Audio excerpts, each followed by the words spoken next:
Okay. Assalamualaikum. Today my group will present about regulatory framework of derivative trading. My name is MOHAMAD FADZIL. Now I will explain about the introduction first. The public confidence is important because it will continue the existing of future and market option, future and option market.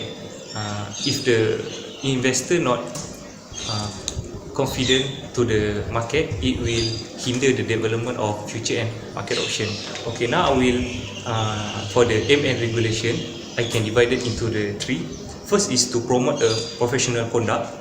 This is where high professional standard among market intermediaries ensure fair and efficient market. So next, to provide fair and transparent market. This is when no one group, individual and corporation can take advantage at expenses of another. Last one is to minimize default risk. Regulation is aimed at minimizing the risk of default by one institution, leading to default in the entire market or other market or both. Since it is a systematic risk and it will cause widespread difficulty at other firm, other market or other system.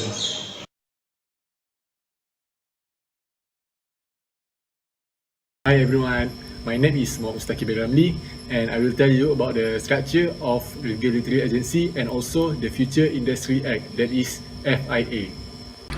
As you can see, this is the regulatory structure. From the above diagram, we can see that there are three agencies that regulate the future industry in Malaysia. First, the Security Commission. It is through the enforcement of the FIA and its regulation. Second, it is a BMDB. It is through the enforcement of its business rules. And lastly is a clearing house. It is through the enforcement of its business rules.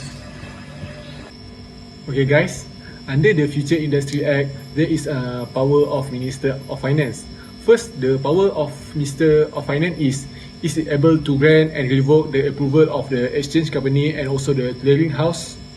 Second, the Minister of Finance also can prescribe regulation under the FIA. Third, Minister of Finance also is able to close future market in an emergency. And lastly, Minister of Finance also can hear appeals against decision of the Commission in respect of licensing. Okay, I have done tell you about the power of Minister of Finance. Now, let's move to the roles of Security Commission. Security Commission is able to licensing future market participants. It also may approving the business rules of exchange company and also the clearing house. Besides that, Security Commission also may approving the new derivative product, and lastly, Security Commission can make enforcement and prosecution powers. Now, I will tell about the list of licensings of participant of derivative instrument. That is first, there is a futures brokers license. Next is a futures fund manager license. Third is a futures trading advisor license, and the fourth is a futures broker representative, and the fifth is a future fund manager representative, and lastly is a futures trading advisor representative.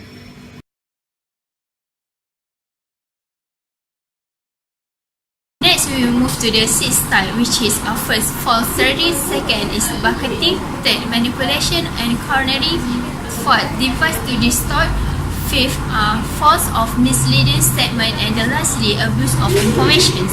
So I will focus one to one, which first the false trading under the section 79 of the FIA. No person is allowed to create or cause to be excreted or do nothing that is calculated to create a false or misleading appearance, which is for example of active trading in respect to the market and with respect to the price of future contracts. In the sections X1 prohibits a person from disseminating information that prices are likely to rise or fall because of the creations of someone who is in contravention of Section 79. Second, for the bucketing under the Sections 80, no one is permitted to execute or hold himself or herself out of having execute an order for the purchase or sale of the future contract without having a fact on rights purchase or sale. And for the third is manipulation and cornering under the Section 82 prohibits anybody from which is manipulating the price of the purchase of the underlying instruments. And secondly is the cornering and the underlying market.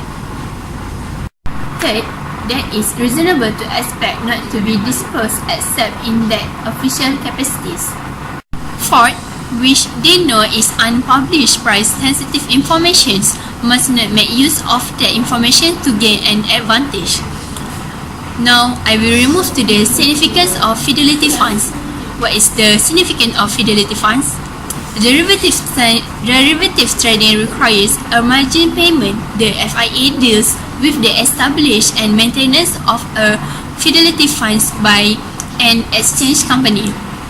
So, another characteristic of the fidelity fund is its aim of providing timely compensations. In essence, the fidelity funds allow the exchange to pay out to the client first and then claims against the broker in court in respect of the declarations. So, for the example, misappropriation or fraudulent misuse of money. It is for this reason that there is a provision of the subrogations of the exchange to the right of the claimants. This allows clients a quick means of obtaining compensations without resorting to the long drawn out until obligations are processed which they may not have the funds to finance. For the number 2 is administrations and users. The Fidelity Funds Committee of the Exchange administers the Fidelity Funds. The FIA provides that the assets of the Fidelity Funds are the property of the exchange company. These intentions behind this is to prevent any other parties apart from the clients of the particular futures brokers from making any claims against the money contributed to the fraud. Under FIA, the exchange company can use the fidelity funds to pay any claims made by aggressive clients and all other payments relating to the administration of the fidelity funds. Any persons other than the future brokers who has suffered monetary loss as a result of the default collections of a broker is entitled to lodge a claim with the relevant exchange company. The exchange company will consider each claims and make such payment as is appropriate to a claimant subject to the condition of claims and monetary limits outlined in the FIA and business rules of the exchange company. Thank you.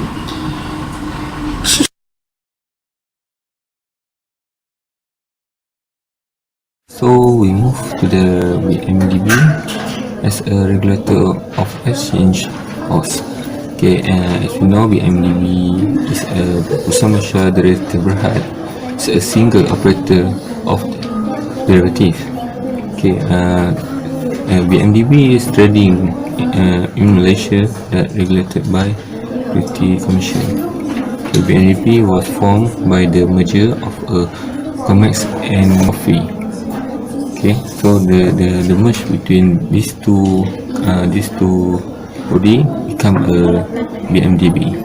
The BMDB is under management of the BMSB, which is Pusat Malaysia Security Berhad. Okay, BMDB, what is the interesting of BMDB is BMDB was a public regulated exchange because it was a company limited by BINTI.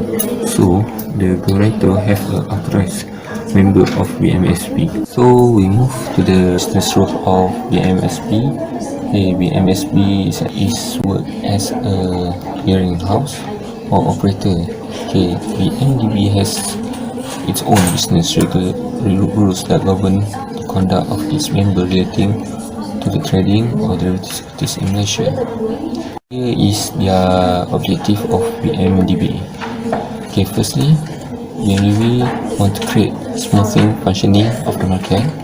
Okay, second, have a transparent and fair trading. Third, to regulate the conduct of the exchange member. Then to outline the terms of contract traded on the exchange, and lastly to evaluate the use of trading facilities. Then we move to the memberships and financial requirement. Okay, the function is to meet the three aims of regulation. BNDB will provide the following function. Okay, BNDB as a marketplace for the trading of derivative contracts. Secondly, development of new derivative products to ensure fair and orderly marketplace. Determine the admit members, enforce and formulate new business rules, take direction from Securities Commission and direct members' conduct.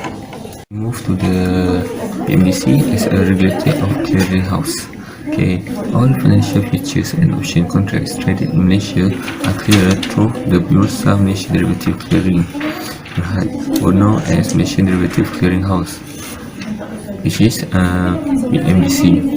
Okay, it was established in 1995 through the joint venture of two exchange companies, which is Grofi and MME. Okay, it was established in pursuit the government policy for establishment of common clearing house to clear trade and managing risk. It was legally entity separate firms from BMDB. Okay, it was company limited by shares, and the shareholder are from the joint venture company exchange company, which is Grofi and MME company. Okay, and now the BMDC was wholly owned subsidiary of BMDB. Composition of board of director of BMDC is prescribed in section 6C of the Future Industry Act. The Act and regulation require the board to comprise two representatives nominated by BMDB and director appointed by the Minister of Finance. However, the membership of BMDC can be addressed by two, which is clearing member and non-clearing member. Okay, clearing member is future brokerage firm, which is a member of BMDC as well as BMDB, which can clear really all the contract relative of its clients. Okay, for the non-clearing members, it is a futures brokerage firm which is only a member of BMDB but not BMDC. Okay, and can clear contract only through clearing member of BMDC. Function of BMDC is crucial to the operation of BMDC to the operation of the Malaysian future market and provide the basis for its financial integrity. As we will now take a closer look for the working of the clearinghouse, a particular reference of BMDC. For function of BMDC, which is firstly regulation of contract, secondly is performance guarantee, third bargaining of open positions, and lastly arrange delivery of cash settlements. Understanding the aims of regulation derivative trading as any other regular exchange, one can see the self-regulatory as all for the BMDC as a clearing house of Malaysia. Okay,